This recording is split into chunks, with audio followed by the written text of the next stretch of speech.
এক নম্বরের কি আছে হ্যান্ড, ঠিক আছে। 2 নম্বরে দেখো এখানে কি আছে না নোজ, 2 নম্বরে কি আছে নোজ। 3 নম্বরে কি আছে লিপস, দেখতেই পাচ্ছ 2 নম্বরে আমরা দেখতে পাচ্ছ নোজ, 3 নম্বরে লিপস মানে ঠোঁট।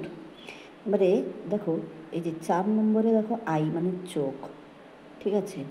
5 নম্বরে দেখো রিস্ট, দেখতেই পাচ্ছ। তারপরে দেখো 6 নম্বরে কি আছে এখানে দেখো ইয়ার মানে কান। 7 নম্বরে দেখো টিথ মানে দাঁত, ঠিক আছে। 8 নম্বরে দেখো হেয়ার মানে চুল। তাহলে বুঝতেই পারছো এগুলো এখানে সাজাতে হবে, মানে তোমাদের এমন ওয়ার্ডগুলো বসাতে হবে যাতে এই যে আছে হাত, এখানে এ আর ডি বসালে তো তুমি হ্যান্ড করতে পারবে, দিলে তো হাত হবে।